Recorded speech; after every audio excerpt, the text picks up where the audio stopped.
Hey everyone, we're back for I just clocked off episode 6. It's gonna dovetail with what I talked about yesterday a little bit, but the main focus of today is going to be this Intel deal that I've been referencing off and on in the last couple episodes. I want to start out by making a quick little correction from last episode. I think I said something to the effect of that, like, I didn't think that Trump was really a threat to democracy.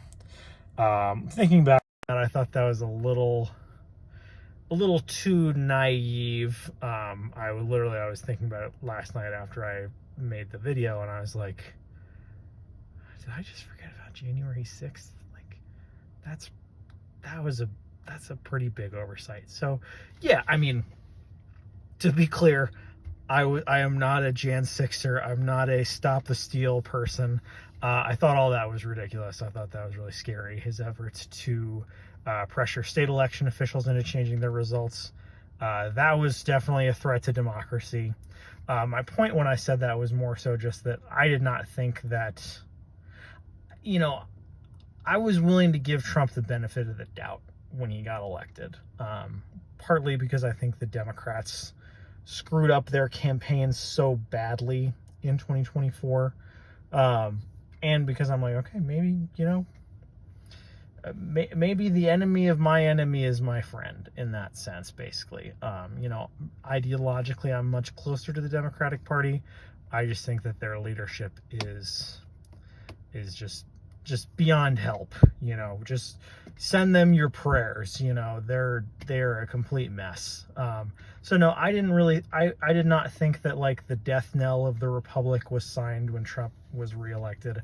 I don't think he should have been allowed on the ballot in the first place, but that's a whole separate thing. And you could even make the case that trying to get him removed from being eligible to be on the ballot only made him stronger, because that's just kind of the person that he is.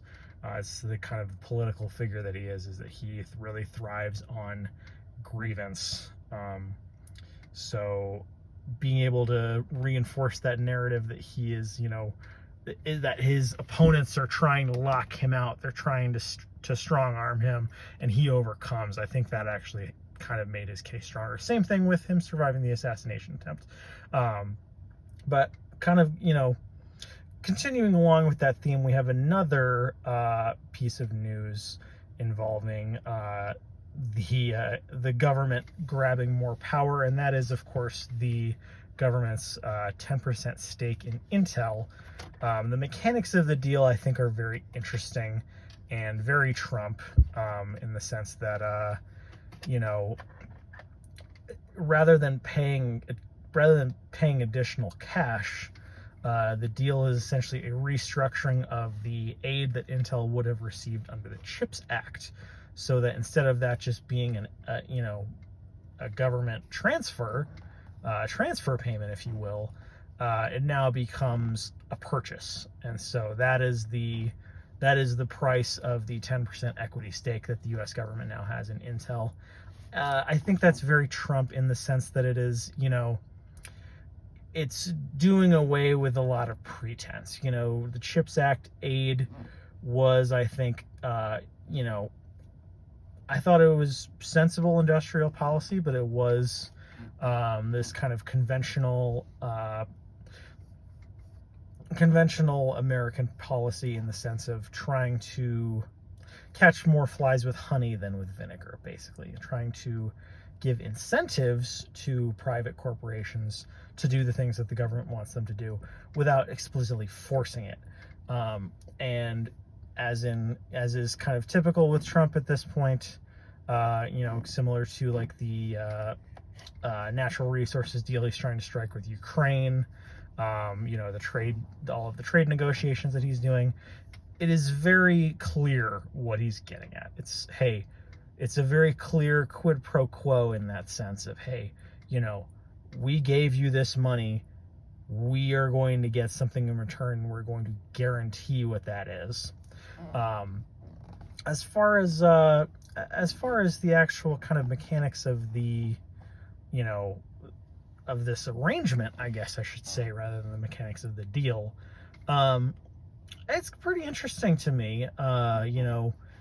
Intel is Intel for a long time stopped making chips in the U.S. And has lost out to its foreign competitors because of that.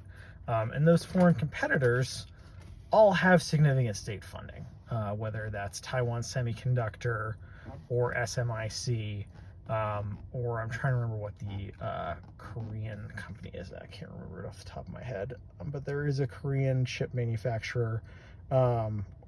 It's a big company, so I should really know it. I can't think of it right now, so I look like an idiot, but all of these companies have significant state backing, is my point. And so in this sense, it's really, it's getting Intel, Intel is getting with the program, essentially, in this arrangement. And you know what? If that brings back more advanced manufacturing to the United States, I don't necessarily think that's a bad thing. It's what Trump's government is going to do with it is an open question. I'm sure they'll find a way to do something stupid about it, but I'm not opposed to the idea. I wasn't terribly surprised to see Bernie Sanders voice his support for this arrangement as well. So we'll have to see.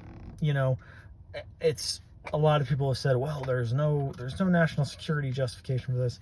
I think it's pretty clear, given the kind of arms race around AI, which I think is a full-blown bubble at this point, and all of the other, literally everything in our daily lives requires semiconductor chips.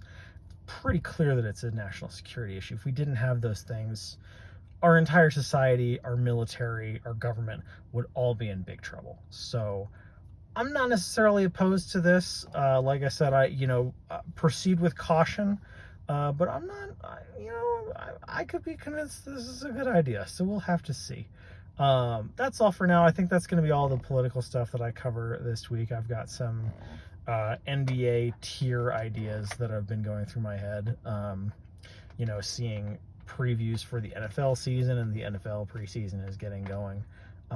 All it's made me think is, boy, I really can't wait for the sports that I actually care about to get started. I will say as well, one of the other sports that I care about, the Ultimate Frisbee Association, had their championship weekend this past weekend, and it was great. It was a great championship game. The Boston Glory beat the reigning champion Minnesota Windchill, who I was shocked to see in championship weekend again. They beat the Chicago Union, who had been far and away the best team all regular season. So Minnesota beat them in their Central Division final. The other two teams that were in the championship weekend, it's similar to the EuroLeague, if you know anything about EuroLeague basketball, where it's the two semifinals, and then the final is the following day, and it's at a neutral location, and they're rotated around every year. So this year it was in Madison, Wisconsin. So the Windchill beat the Atlanta Hustle, who I didn't make an official prediction, but that is the team I would have picked to win the title. So obviously I was wrong about that. Tells you how much I fucking know. And then Boston beat the Salt Lake Shred in their semifinal, and then Boston, of course, won the title. So yeah, I was surprised to see them win, but I guess in hindsight I really shouldn't be, because they have this crazy Belgian guy named Toba de Crana. Chicago also has a crazy Belgian guy. His name is Don de Marais. They're probably the two best players in the league right now. So that's an interesting little international storyline with the sport of Ultimate Frisbee. But yeah, I just wanted to touch on that because it kind of popped into my head. Congratulations to the Boston Glory. Would have been cool to see Minnesota win another title, but repeat titles are always hard, as I touched on in my NBA parody video that I did a few days ago. So UFA is no different. Parody is a real thing in every sport. It's not just Achilles injuries. And with that, I will sign off because I'm getting ready to go on another tangent. So good night.